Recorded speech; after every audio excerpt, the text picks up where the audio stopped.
My sister and I grew up going to work with my dad in the summers during cherry harvest. And yeah, they'd be really early mornings. We'd be getting up at 4 a.m., hopping in the truck, sleeping on the drive out to Mattawa, and waking up and throwing wet foam pads on top of the full cherry bins coming into the loading dock. So yeah, great memories, just working hard. He instilled that in us from a very young age. So I really never knew a lot about this industry. I wasn't really exposed to that growing up. It happened when I was on my first tour to WSU in high school, senior year. My mom and I went to visit the Connors College at WSU, and we found out that they had a viticulture and enology program. And I was like, that sounds interesting.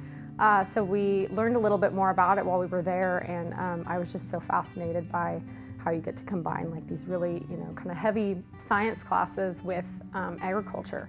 And so I was just kind of hooked on that idea, and I just found it so interesting that that's what I chose as my major.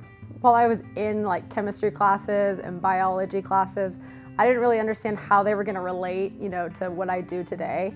But I think having that foundational understanding of science of plants, it all ties back together. It makes it easier to understand like viruses, diseases, pests, chemicals that you're applying. It just all ties together. So I think it's important to understand the why behind why you're taking these classes, because in the moment it's not so fun.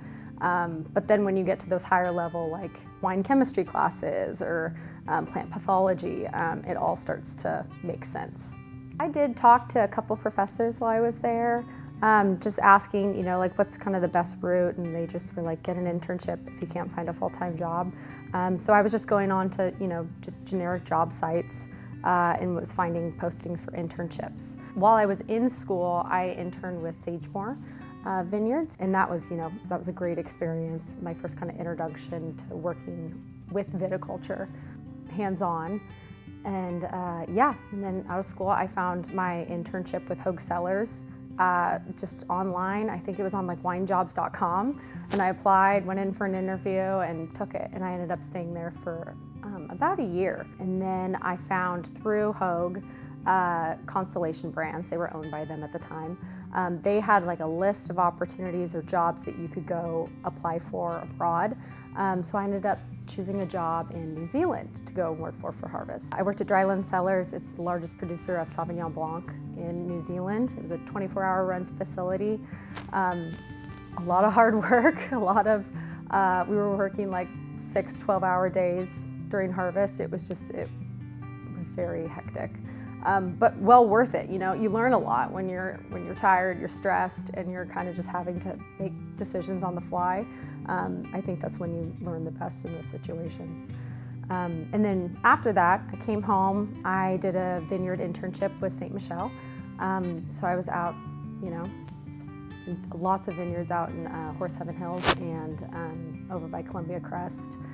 Yeah, and then after that, I went and did a winemaking internship with Hogue again. And so then after that, I found this full-time position where I'm currently at Two Mountain.